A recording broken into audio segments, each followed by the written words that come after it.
Sense and Sensibility by Jane Austen, Chapter 11. Little had Miss Dashwood or her daughters imagined that they first came to Devonshire, so many engagements would arise to occupy their time as shortly presented themselves, or that they should have such frequent invitations of such constant visitors as to leave them little time for leisure of serious employment. Yet such was the case. When Marianne was recovered, the schemes of amusement at home and abroad, which Sir John had previously forming, were put into execution. The private balls at the park then began, and parties on the water were made and accomplished as often as showery October would allow. In every meeting of the kind, Willoughby was included, and the ease of the familiarity in which naturally attended to these parties were exactly calculated to give increasing intimacy to the acquaintance of the Dashwoods, to afford him the opportunity of witnessing the excellencies of Marianne, of marking his animated admiration of her, and of the receiving of her behavior to himself in the most pointed assurance of her affection. Elinor could not be surprised by their attachment. She only wished that if it were less openly shown, and once or twice did venture to suggest that propriety of some self-command to Marianne. But Marianne abhorred all concealment where there were no real disgrace could attend unreserved, and to aim as the restraint of the sentiments that were not in themselves illaudable appeared to her not merely an unnecessary effort, but disgraceful subjection of her reasonings to commonplace of the mistaken emotions. Willoughby thought the same, and their behaviors at all times were an illustration of their opinions. When he presented, she had no eyes for anybody else. Everything he did was right.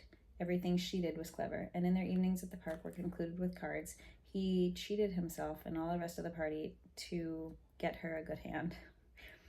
If dancing formed an amusement of the night, they were partners for half of the time and obliged to separate for a couple of dances, were carefully to stand together and scarcely spoke a word to anybody else. Such conduct made them, of course, most exceedingly laughed at, but ridicule could not shame and seemed heartlessly to provoke them. Mrs. Dashwood entered into their feelings with a warmth which left her no inclination for checking the excessive display of them. To her it was but natural consequence of a strong affection of a young man and an ardent mind. This was a season of happiness for Marianne. Her heart was devoted to Willoughby, and at the full attachment of Norland she brought with her from Sussex, more likely to be softened by that she had thought it possible before the charms with his society bestowed on her present home. Elinor's happiness was not so great. Her heart was not so much at ease, for her affection of the amusements were not so pure. They afforded her no companionship that could make amends of which she left behind, nor that could teach her to think that Norland was less regret than ever. Neither Lady Middleton nor Miss Jennings could comply that her conversation she missed, although the latter was everlasting talker, and from the first in regard of her kindness, which ensured her the large share of her discourse. She had already repeated her own history in Elinor 3 times, and Elinor's memory had been too equal of her means of improvement. She might have even known very clearly and very early in the acquaintance all the particulars of Mrs. Jennings' last illness, and that she had already to his wife a few times before died, and what he said to his wife a few times before he died. Lady Middleton was more agreeable than her mother, only in being more silent. Elinor needed little observation to perceive at her reserve that this was more calmness of manner in which she had sense to do.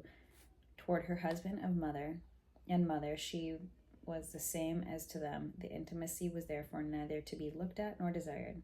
She had nothing to say. One day she had not said the day before. Her insipidity was invariable, and for her spirits were always the same, and though she did not oppose the parties arranged by her husband, provided everything were conducted in the style of her 2 eldest children attended to, she never appeared to receive more enjoyment from them than she might have experienced in sitting at home, and so little did her presence add to the pleasure of the others with any share in the conversation that they were sometimes only reminded of her being amongst them by her solitude by the troublesome voice. In Colonel Brandon alone, all of her acquaintances, did Elinor find a person who could in any degree claim their respective abilities, excite the interest of friendships, or give pleasure of a companion. Willoughby was out of the question. Her admiration and regard, even though her sister's regard, was all of his own, but he was a lover. His attentions were wholly Marianne's, and far less agreeable man than might have been more generally pleasing. Colonel Brandon, unfortunately for himself, had no such encouragement to think of only Marianne, and conversing with Ellen, he found that the greatest consolation for the total indifference of her sister. Eleanor's companionship for him increased, and she had reason to suspect that the misery of disappointed love had already been known to him. This suspicion was given by some words which accidentally dropped from him at one evening in the park. When they were sitting down together of mutual consent while others were dancing, his eyes were fixed on Marianne, and after silence some minutes, he said with a faint smile, "Your sister, I understand, does not approve of the second attachments." "No," replied Eleanor, "her opinions are all romantic. Or rather, as I believe, she considers them impossible to exist." "I believe she does, but how does she contrive it without reflecting on the character of her own father, who had himself 2 wives? If not, I know. A few years, however, will settle the opinions of a reasonable basis of a common sense and observation, and then they may be more easy to define and to justify than they are now by anybody but herself." "This was probably the case," he replied, "and yet there is something so amiable of the prejudices of a young mind that one is sorry to see them give way to the reception of more general opinions." "I cannot agree with you there," said Eleanor. "There are inconveniences attending such feelings as Marianne's, which all the charms, enthusiasm, and ignorance of the world cannot atone. Her systems have all, unfortunately, tendencies of setting propriety at naught, and a better acquaintance with these words is what I look for as her greatest possible advantage." After a short pause, he resumed the conversation by saying, "Does your sister make no distinction of her objections against a second attachment?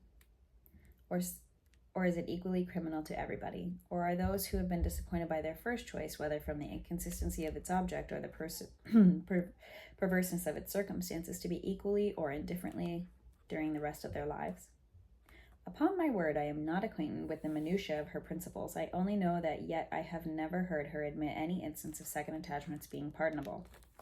"This," he said, "cannot hold but a change of the sentiments, does not desire it. For when the romantic refinements of a young mind are obliged to give way, how frequently they are succeeded by such opinions as to be but too common and too dangerous. I speak from experience. I once knew a lady who in temper and mind greatly resembled your sister, who thought and judged like her, but whom free and enforced changed from a series of unfortunate circumstances." Here he stopped suddenly, appeared to think, and that he had said too much, and by his countenance gave rise to conjecture which might not have otherwise been entered into Eleanor's head. The lady who probably have passed without suspicion, had he not convinced Miss Dashwood that he had concerned her, ought not to escape his lips. As it was, it required but a slight effort of fancy to connect his emotions with the tender recollection of a past regard. Eleanor attempted no story which would have been speedily formed under his activation of imagination, but Mary in her place would not have done so little.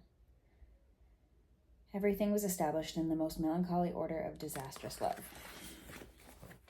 Chapter